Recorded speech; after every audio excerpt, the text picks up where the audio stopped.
Welcome to our discussion on political parties today and their functions. In the United States today, two major political parties, the Democrat and Republican parties, dominate the political landscape. Generally speaking, a political party is an organization of ideologically similar people that nominates and elects its members to office in order to run the government and shape public policy. Parties identify potential candidates, nominate them to run for office, campaign for them, organize elections, and govern. But given some overlapping roles, political scientists agree that parties can be distinguished from other political organizations, such as interest groups and political action committees, through four defining characteristics. Defining a political party. First, political parties run candidates under their own label or affiliation. Most candidates who run for office are identified by their party affiliation. Running a candidate under the party label requires party functions such as recruiting candidates, organizing elections, and campaigning. And political parties typically are the only organizations that regularly run candidates for political office under the party label on a ballot. Secondly, unlike interest groups, which hope to have individuals sympathetic to their cause elected but which typically do not want to govern, political parties seek to govern. Political parties run candidates hoping that they will win a majority of the seats in a legislature or control the executive branch.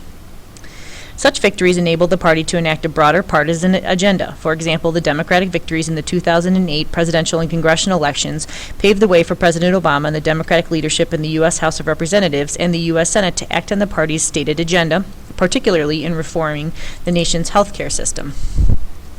A third defining characteristic is that political parties have broad concerns focusing on many issues. The major parties in the United States are made up of coalitions of different groups and constituencies who rely on political parties to enact their agendas.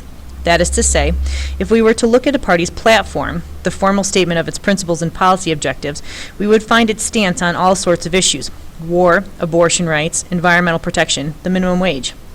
These positions are one articulation of the interests of that party's coalition's constituencies. Typically, interest groups have narrower issue concerns than parties do, and some focus on only on a single issue. For example, we know that the National Rifle Association, or the NRA, opposes governmental controls on gun ownership. But what is this interest group's position on the minimum wage? On the environment? Chances are high that the NRA does not have positions on those matters because its concern is with the single issue of gun ownership. Finally, political parties are quasi-public organizations that have a special relationship with the government. Some functions of political parties overlap with governmental functions, and some party functions facilitate the creation and perpetuation of government, running elections, for example.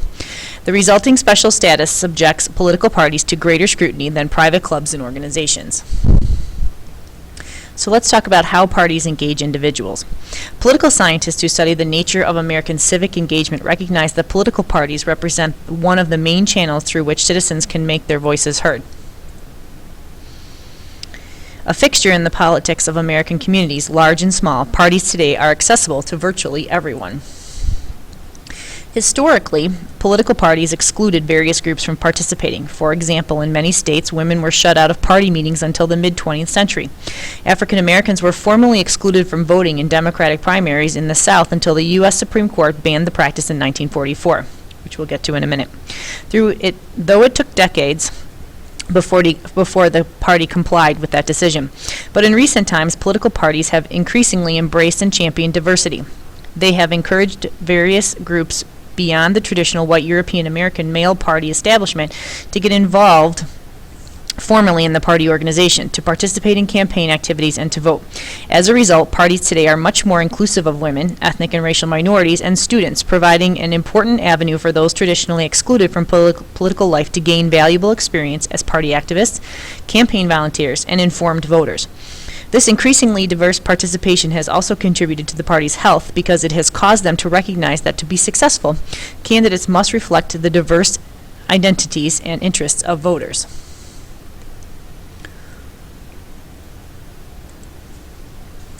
So let's talk about Smith versus Albright in 1944. Let me give you some background. After the Civil War, two amendments were added to the U.S. Constitution that explicitly guaranteed the rights of African Americans as citizens. The 14th Amendment, ratified in 1868, prohibited states from denying the equal protection of its laws to any person. The 15th Amendment to the U.S. Constitution, ratified in 1870, affirmed that the right of citizens of the United States to vote shall not be denied or abridged by the United States or by any state on account of race, color, or previous condition of servitude. Though they were written into the foundational document of our government, these guarantees were not very well secured in the states of the former Confederacy in the decades after Reconstruction. Various legal and illegal tools were developed on the state level to disenfranchise African Americans and other minorities. One tool particularly favored in Texas was the white primary, originally established by internal political party rules and later by state law. The basic idea was to explicitly prohibit non-whites, African Americans primarily, but also Mexican Americans in South Texas, from joining the Democratic Party or participating in its primary elections. Because the Democratic Party dominated the political systems of all the southern states after Reconstruction, its state and local primary elections usually determined which candidate would ultimately win office in the general election. Thus, any voters excluded from the Democratic primary were effectively excluded from exercising any meaningful electoral choice. In Texas, after the turn of the 20th century, many local party leaders adopted rules that barred African Americans and Mexican Americans in South Texas from voting in Democratic Party primary elections. But when the Texas legislature passed a law in 1923 explicitly barring African Americans from participating in the Democratic Party primary, it fired the opening salvo in a 2-decade-long legal and political struggle whose outcome hinged on whether a party could or should be regarded as a private entity with the right to establish its own internal rules. The 1923 law was overturned as unconstitutional by the U.S. Supreme Court in Nixon v. Herndon, 1927, for violating the Equal Protection Clause of the 14th Amendment. The decision addressed only the facts of the case before it, which concerned state law, not the policies of individual political parties. In response, the Texas legislature passed a new law allowing the executive committee of each state party to decide who could vote in its own primary. In Nixon versus Condon in 1932, again citing the Equal Protection Clause, the U.S. Supreme Court struck down the statute and the executive committee resolution banning African American participation in the Democratic primary. In response, the Texas Democratic State Convention adopted a resolution banning African Americans from participating in the party's primary. Against the advice of the NAACP, private citizens in Houston promptly challenged the resolution in court. In Grovey v. Townsend, 1935, the Supreme Court unanimously decided that the Democratic Party was a private organization whose state convention could determine membership qualifications. Later, these same Houstonians, this time working together with NAACP, fought back, bringing the case of Lonnie E. Smith, a Houston dentist, to the U.S. Supreme Court. In Smith v. Allwright, 1944, 8 justices on a Supreme Court with several new members overturned the Grovey decision. The majority concluded that several state laws made the Texas primary more than just a function of a private organization. Instead, these laws made it an integral component of the electoral process. As a consequence, the court ruled it was unconstitutional to prohibit African Americans from voting in the Democratic primary, including votes for party officials. Smith v. Allwright did not prevent any other attempts to disenfranchise African Americans, but it effectively ended the white primary in Texas, a major step along the path to securing equal voting rights. Okay, so what do parties do? As we have seen, by promoting political activity, political parties encourage civic engagement and citizen participation in the way that foster democracy. Parties provide a structure for people at the grassroots level to volunteer on party-run campaigns, make campaign contributions, work in the day-to-day operations of the party, and run for office. During the 2010 congressional elections, Democratic and Republican activists registered, canvassed, and mobilized voters. Both parties focused their efforts on competitive districts where Democratic incumbents were at risk of being unseated. In some cases, those Democrats were vulnerable because their districts had large number of conservative voters. In other cases, they were vulnerable because of their comparatively short tenure in the House. In general, representatives who have served only a term or two are more likely to be defeated than their more senior counterparts. On the local level, a political party's ability to promote citizen participation varies with its relative influence within the community. Viable political parties, those that effectively contest and win some elections, are more effective at promoting citizen participation than weak political parties. A party that typically is in the minority in a local government, on the town council, in the county legislature, will find it more difficult to attract volunteers, to bring people out to fundraisers, and to recruit candidates.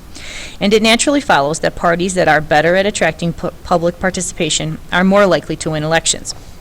Political parties also foster cooperation between divided interests and factions, building coalitions even in the most divisive of times. For example, in 2010, when Democratic and Republican wrangling over health care reform reached a crescendo, a bipartisan group of senators forces joined forces to support a clean air bill, which would reduce the emissions of sulfur dioxide, nitrogen oxides, and mercury. The bill had the support of Senators Tom Carper, Democrat from Delaware, Lamar Alexander, Republican from Tennessee, Amy Klobuchar, Democrat from Minnesota, Jean Shaheen, Democrat from New Hampshire, Judd Gregg, Republican from New Hampshire, Chuck Schumer, Democrat from New York, and Joseph Lieberman, an independent from Connecticut. The Clean Air Bill was to attract bipartisan support, partially because it was considered a less controversial alternative to sweeping climate change reform legislation. Civic engagement researchers point out that civic engagement researchers point out that political parties work in building coalitions and promoting cooperation among diverse groups often occurs when away from the bright lights of the media-saturated public arena, where the parties' differences, rather than their common causes, often are in the spotlight. Political parties also grease the wheels of government and ensure its smooth running. Nearly all legislatures from town councils to Congress consist of a majority party, the party to which more than 50% of the elected legislatures belong, and the minority party to which less than 50% of the elected legislatures belong. Thus, if 5 of the 9 members of your town council are Republicans and 4 are Democrats, the Republicans are the majority party and the Democrats are the minority party. The majority party elects the legislature's leaders, makes committee assignments, and holds a majority of those committees. By serving as a training ground for members, political parties also foster effective government. This role of parties is particularly important for groups that traditionally have not been among the power brokers in the government. Historically, African Americans, Latinos, and women have gained valuable knowledge and leadership experience in party organizations by volunteering on party-run campaigns, assisting with candidate recruitment, or helping with fundraising endeavors before running for office. Party credentials established by serving the party in these ways can act as a leveling device that can help make a newcomer's candidacy more viable.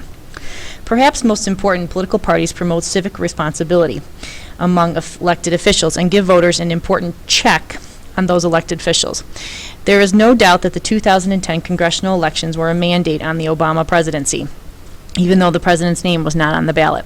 When an elected leader, particularly a chief executive, is the crucial player in enacting an important policy, the existence of political parties enables voters to hold party members responsible even if that particular elected official is not running for re-election. The system thus provides a check on the power of the elected officials because it makes them aware that the policy or position they are taking may be unpopular. This is often referred to as coattails. Historically, according to one theory, political parties have also made government more effective and have provided important cues for voters. The responsible party model, developed by E. Schattenschneider, posits that a party tries to give voters a clear choice by establishing priorities or policy stances different from those of rival party or parties. Because a party's elected officials tend to be loyal to their party's stances, voters can readily anticipate how a candidate will vote on a given set of issues if elected, and can thus cast their vote according to their preferences on those issues.